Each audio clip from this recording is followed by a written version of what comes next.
So after reading a lot of these online lists of the best restaurant marketing techniques out there and these 25 best marketing techniques for restaurants or marketing tools and tips, I noticed one thing is that all of them are either very dated or common sense. And a lot of them had to do with claim your Google page, claim your Yelp page, claim all your online directories. I think that falls in the common sense realm, so we'll leave those alone. But here's my tips for the steps of marketing a restaurant correctly and something that's actually going to bring people in the door today in 2017 and 2018. Number one, I think that the very first thing you should do, get a professional food and architecture photo shoot done. Hire a professional photographer. Don't use your server who has a cool camera. Don't use your iPhone. Don't use any of that stuff, please. Hire a professional. The differences are night and day. The guy's gonna cost you $300-400. You can use these photos for years, literally 2-3 years you can use these for. So it's some of the best ROI you're gonna possibly get. You can use them on your menu, you can use them on social media, you can use them on your website, anything digital, you can use them on your profiles for your Facebook page, your Yelp page. You're gonna get so much mileage out of these. To take 40 pictures of great looking food that you offer, the building, make sure obviously it's clean and presentable, get some great photos done. The second thing, your website. I'm a web designer, so I could say your website needs to be perfect and it needs to look this and that. You need to do all these little tips and tricks with it. I don't care about your website. A restaurant website should cost you about $1,500 or less, and it should have the basics on it. Your contact information, your menu, some photos, 4 or 5 pages of stuff. It shouldn't be this ridiculously complicated or hard to navigate thing. The statistic I read was by 2020, websites are going to be obsolete anyway because all that information is kind of already on your Google for Google My Business page. When you Google restaurants in my area and you get the map and you go to the map and you've got the little profile on the right of Google and it has your picture and your email on the website and your ratings and contact information, blah blah. That is your Google My Business page, and all the information's there. They really don't have to go to your website anymore. So that's going to get more and more apparent and more valuable. Your website's going to get less and less valuable as time goes on, so keep that in mind. Don't spend a bunch of money on your website. Optimize your website by all means. So like I said, $1,500 tops on your website. If you have any more budget for that, put that into search engine optimization. That is one of the biggest possible factors that's going to bring people in your door. I can't stress that enough.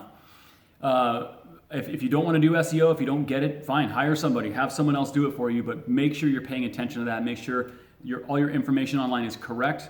Make sure if there's some weird directory you've never heard of before, if you have your wrong phone number, get it fixed. If you can't fix it, I don't expect you to. Hire someone who knows how to fix it, get it done. Take care and pay attention to your star ratings. Your online reputation is probably the most important thing out of all this stuff. Out of anything that has to do with social media, out of anything that has to do with your business, your online reputation, your star ratings is number one. So look at your Yelp ratings, respond to your reviews. Respond to your reviews without using emotion. Everybody kind of gets a little crazy. Everybody's very passionate about their business. They love their business, and when someone says something that's may not even be true, something that's not accurate, or something that's embellished a little bit, people tend to fly off the handle, and they'll give this response that's like, no, that's not what we said. What we really said was this. And if you would have listened, like, man, you can't be defensive. Just don't do it. Just respond to all these very politically correct. If you messed up, own it. Own all your mistakes, be apologetic, get that person back in the door. You don't want to start fights. Don't respond to just the positives or just the negatives. A lot of people fall into that trap, is that they're responding to negatives and trying to put out fires, yet the people who love them, their fans, they get no love. You're not giving them not even a thank you. So make sure you're not falling into that trap. Make sure you're looking at your star ratings on Yelp, TripAdvisor, Google, and Facebook. If you're in a tourist economy, TripAdvisor better be your best friend. You better know every single thing about it. Your profile better be populated to maximum capacity. All those reviews better be responded to with your contact information, with everything they could possibly need. That is where your business is going to come from. We were just on vacation in a 100% tourist economy, and we found places on TripAdvisor. There's no way we would have found them walking down the street. Worst location in the world. But we got talking to the owners, and the owners were talking to other customers, and they were saying that 100% of their business is from TripAdvisor. 100%. Not one person would walk down the street and just walk into that place and check it out. And there's not a lot of word of mouth there because everybody uses these apps so much. There's language barriers, this and that, so it doesn't really work. So I cannot stress that enough. If you're in a tourist economy, Yelp, if you're in the United States, Yelp and TripAdvisor are your two #1 best friends or worst enemies, depending on how you work it. So anyway, social media, and I do videos all the time on social media, and social media's got its place. It's good for cultivating customers who already like your page into potentially regulars. That's it. I understand it. Paid is totally different. Let's not talk about paid. Organic reach in Facebook, it's going away. It's getting choked down so much to where about 1% of your followers are even going to see your posts. As out of that 1%, how many people are going to walk in the door because of a post? Pretty much zero. So your posts are free, and everybody has taken advantage of free posts because they don't put any time, effort into them. They look terrible. They're spammy. They're promotional. They're self-promoting. And I know that's the point of how can I promote something and not be promotional? Well, that comes into content marketing, and marketing things. You don't want to come off as marketing. Come off as providing content. Look at this awesome picture of this plate of ribs that we offer. Going back to the professional photography thing. When people see those pictures, like, man, you don't have to sell them on it. It looks so good. They're like, well, where is this? Okay, let's figure this out. Let's go and have those ribs. So that's content. That's not pitching someone. It's not advertising. It's not marketing. It's not promotional. That stuff is going out the window. That is so years ago. And going forward, Facebook is going to censor those posts almost down to zero. If they go with the split news feed, like I did another video on, they have everybody's profile news feeds, like your friends, your family, the puppies, the kittens, blah, blah here. And then you have to switch over to another news feed to see restaurant or bar or business pages. Nobody's going to go to this page. Nobody's going to go to this feed because all it is spam, ads, crap. Nobody's going to go there. So if that happens and Facebook does that, the days of free post reach are over. So keep that in mind. You have to adjust to compensate for that. When that goes away, what are you going to do? Everybody's approach seems to be, there's a football game, let's have a guy make a flyer, let's put the flyer on social media, that's it.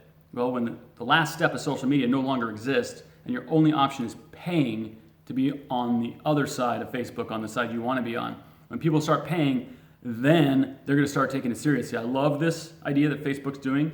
I love the fact that people are going to have to actually start caring and not just posting crap all the time. The public's going to like it.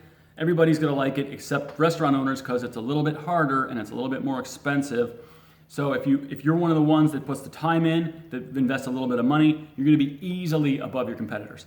So keep that in mind with social media. Instagram, it's a little bit different. It's a younger audience. If you have that younger demo, then by all means, pretty pictures is where it's at. Great pictures of food, great pictures of your building, of the staff. If you have attractive staff, by all means, show that off and use it to your advantage. Some of the other social media like Twitter brings out about 0.1% of the people in your door from the research I've done over the course of about 5 years. So that equates to about 2 people in 5 years in one of the certain places that I studied. Twitter for business, for restaurants and bars is worthless. I would say by all means link your Facebook to your Twitter, but just so it's there, so you have something in your feed. But really, don't spend any time, don't focus any money on Twitter. It just plain does not work for bars and restaurants. This national statistics will tell you differently. They will tell you that, oh no, you're just not doing it right. Your Twitter, approach needs to be this, and this. I've tried it, I've done it. It does not work for me in several of the dozens of bars I've done studies with, and it just does not bring people in the door. So Twitter, you're dead to me.